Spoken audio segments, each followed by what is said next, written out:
Okay, so let's talk about the generalization properties now. We saw the approximation properties. Well, those are humongous. Okay, so generalization. Okay, of neural network. And just to remind you what we're talking about the single hidden layer neural network. Okay, so we have X. Okay, and then you implement a bunch of perceptrons to your hidden layer. So you have M perceptrons. Okay, and then an output. Okay, so this is what our network looks like. Okay, and here we have W, and here, we have all our perceptrons, V1, V2, up to Vm. So V1 is a perceptron, V2 is a perceptron, and so on. Okay, and the output, H of X, is equal to theta of W0 plus the sum over J equals 1 to M, Wj, theta of Vj transpose X. But it's useful to sort of also have that picture. Okay, and I'll just tell you the results. So if your activation functions are sine, so then you have the multilayer perceptron. Okay, then the Vc dimension we know is dVc for this network is O of m d, so m times d, okay, times log md. Okay.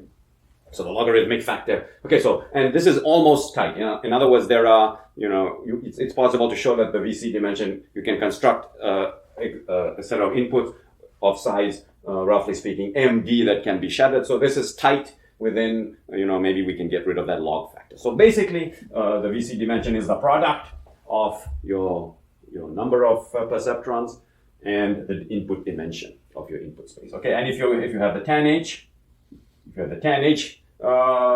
transforms, then the Vc dimension is even higher. Okay, so we know that it is m, d, m plus d, so quadratic cubic. Okay. And you might wonder, well, why is it even higher with the tanh? Because the tanh, well, certainly the tanh can do anything that the multilayer perceptron can do, because by choosing the weights large enough, the hyperbolic tangent approximates sine. So any dichotomy that can be done with the multilayer perceptron can be done with tanh. So tanh is more powerful. Okay, and it turns out that we can quantify exactly how much more powerful. Okay, and it's beyond this. You can read about more details in more advanced text/courses. Okay, but now what does this say? So we know that E in is O of 1 over m. For regression, E in is O of 1 over root m for classification. And we know that E out is, let's take classification with the multilayer perceptron. Although it's hard to manipulate, we can just at least analyze. E out is less equal to E in. This is the Vc error bar plus, order of dVc over n log n.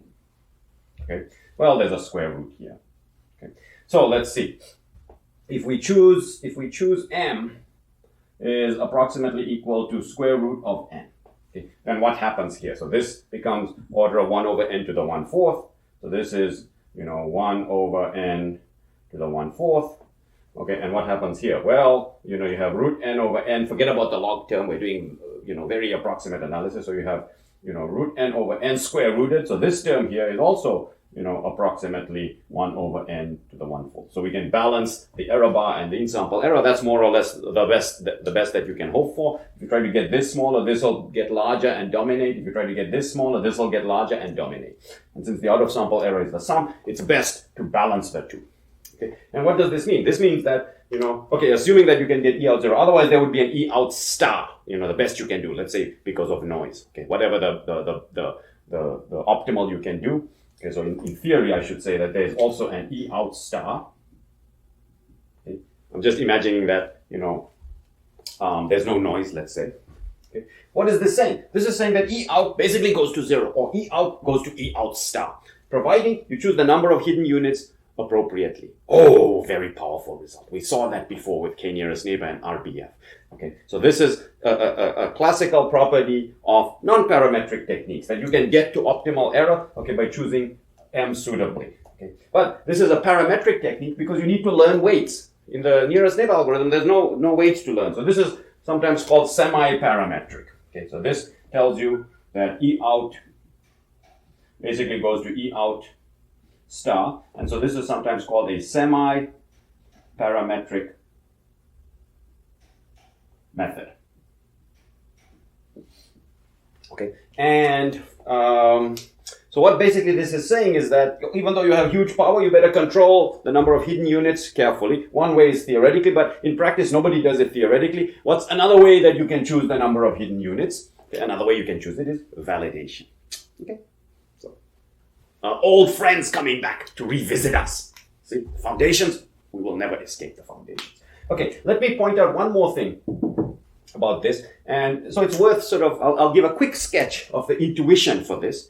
It's worth sketching the intuition for this because look, what this is saying is that, you know, the number of perceptrons, so each of these hidden units is implementing a perceptron. So we have m perceptrons and then another perceptron that combines them, that cascades them together. Okay? And so you can think of this as basically m hypothesis sets. M perceptrons are being implemented on the output. And, you know, instead of picking one of those hypotheses, you're cascading, okay? And that means that, you know, you get m times d, okay, log d. Okay? And in one of the homeworks, you studied the situation where you take the union as opposed to the cascade, where you take the union of, you know, m hypothesis sets, okay? Each of Vc dimension d. You showed that, you know, the Vc dimension of the union is growing like d log m, okay? Here, it's growing like d times m. Okay? So that's just to compare that cascade. That's just to show you that cascading is much more powerful than taking the uniform, than taking the union of hypothesis sets. Okay? So cascading, so union, so this is, so the union of, you know, m hypothesis sets, mh, with h's, with, you know, Vc dimension d. So each of these perceptrons has a Vc dimension d plus 1 because they're all operating on a d plus 1 space. The union of m hypothesis sets with Vc dimension d plus 1 has Vc dimension order of d plus 1 log m. So go back and see the exercise that you did. And now that exercise is becoming relevant. Okay, so when you take the union, you increase the Vc dimension logarithmically in the number of hypothesis sets. Here, you're increasing the Vc dimension linearly in the number of hypothesis sets. So cascading, the Vc dimension is O of d times m product, i.e. linear, i.e. logarithmic. That's just to show you the power of cascading. Cascading is way more powerful than taking the union of hypothesis sets. So it's worth looking a little bit at, you know, where is this power coming from? Where is this product? So let me, in some sense, let me basically derive this Vc dimension for neural networks, okay? And, you know, maybe we'll make it an advanced supplementary module. Okay, but let me give a quick derivation of this. Okay, so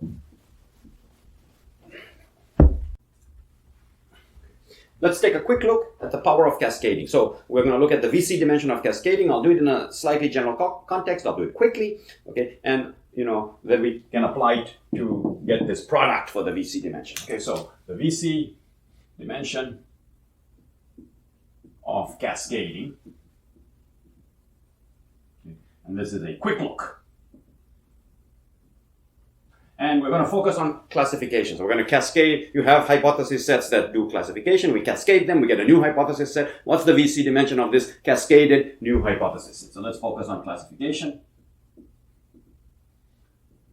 It's also the easiest to analyze. Okay, so what's the scenario? So you have your input x, and you have hypothesis sets h1, h2, up to hm.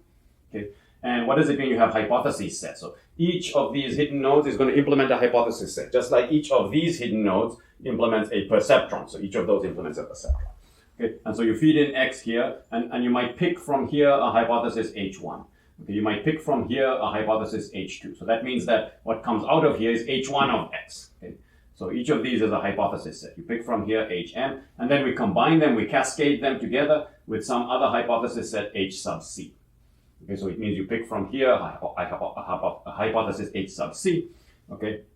And so what happens? So x gets transformed into, once you pick hypotheses from each of these sets, gets transformed to h1 of x, h2 of x, okay, and so on, hm of x, okay, and then this gets transformed to hc of this. So h of x is equal to hc of this vector, h1 of x, h2 of x, and so on up to m of x. Okay, so this is the feature transform. You can think of this as I transformed x into a feature, and then I applied my combiner, my cascader hypothesis on that feature.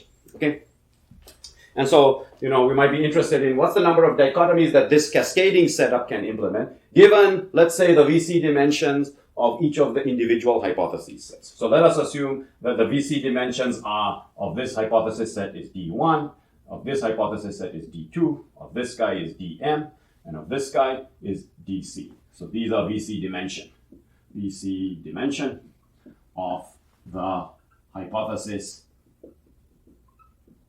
sets. Okay, and now to get the VC dimension of the complete cascade, we need to look at how many dichotomies can you implement on endpoints. So imagine that you have endpoints, x1, x2, x3, and so on up to xn. Okay. If you have picked a hypothesis from each set, then that's going to transform this guy into h1 of x1, h2 of x1, and so on, hm of x1. Okay. You can think of this as it transforms x1 to a vector. This guy is going to get transformed to h1 of x2, h2 of x2, and so on up to hm of x2. Okay, and so on up to h1 of xn, h2 of xn, and so on up to hm of xn. Okay, and now, we're interested in how many dichotomies can you do. So how many dichotomies can you do on these n data points? Well, let me observe something. So let's look at this column here. Okay, so this column produces a classification of each of your data points. Okay, so this column is a dichotomy on each of these data points. So this is a dichotomy implemented by the hypothesis set H1. Okay, and because the VC dimension is D1, the number of possible columns here that we can get by choosing H1 appropriately, the number of possible columns we can get here is at most, so the number of possible dichotomies is at most n to the D1. Okay, that's the definition of the VC dimension. Up to, we can make some assumptions that the D's are at least, let's say, 2 or 3. Okay, so you can go and think back. So basically, the VC dimension upper bounds the number of dichotomies you can implement on endpoints. Similarly, this column here is a dichotomy on the endpoints. Okay, that has been implemented by hypothesis set H2. So a dichotomy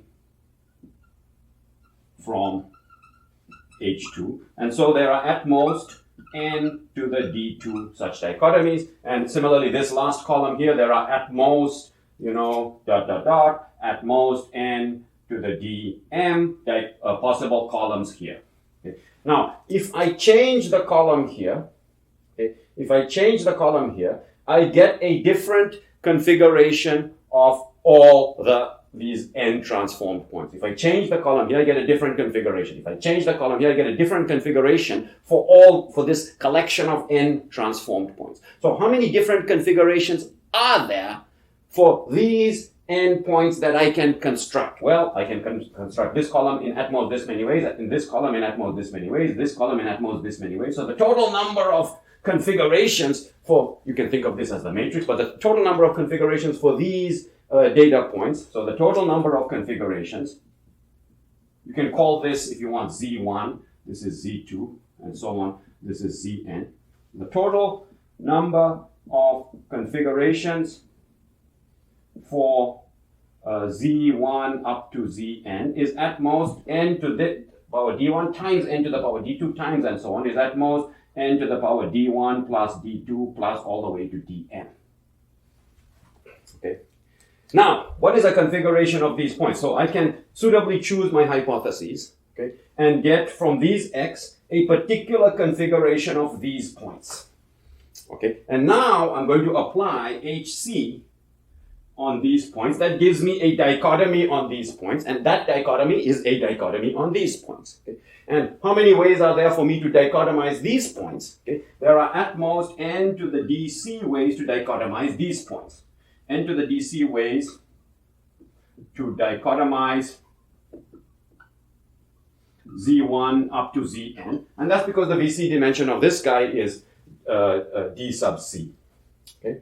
So for each configuration of these points, I can dichotomize in this many ways, and each of those dichotomies is a dichotomy on these x1 to xn. Okay? So that means that the total number of dichotomies I can implement on x1 to xn is the number of ways I can dichotomize a particular configuration times the number of possible configurations. So the number of dichotomies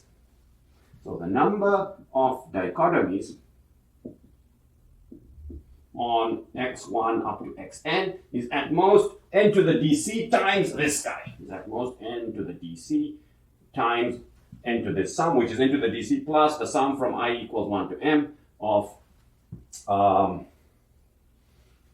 di. Okay. And now I'll just claim a little lemma. Okay, so lemma n to the d is less equal to 2 to the n if n is greater equal to something like 2 d log d. Okay, well, basically if n is omega, let's call it is in omega of d log d. And so what does this say? This basically says that, here's d.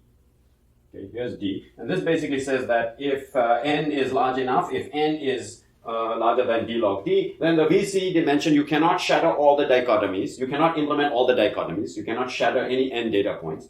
Okay, and because m of n is at most this, and so the Vc dimension is at most d log d. So the Vc dimension is at most is in order of d log d, where d is the sum of the Vc dimensions, basically. Sum of di plus dc log the sum of di plus dc. Okay. And in this application, so the Vc dimension of each of these individual hypotheses is d plus 1, and the Vc dimension of this guy is m plus 1. So we have the sum of these d plus 1s m times, so that's m times d, okay, times the log of m times d. Okay, so that's the quick explanation of why cascading is so much more powerful. It results in a product, okay, for the Vc dimension instead of a logarithmic in m, which is what happens when you take the union. So cascading is way more powerful than the union. Okay, so we've studied the approximation generalization trade-off. Okay, and one way to control overfitting is to choose m small enough, for example, with validation. And now let's discuss a couple of other quick tools. Okay. Tricks of the trade for controlling overfitting. Okay, so let's erase and talk about overfitting, specifically regularization, and then a technique that is quite useful with respect to training neural networks using gradient descent. And you can actually use this technique for any iterative algorithm that minimizes the in-sample error. And that's called early stopping.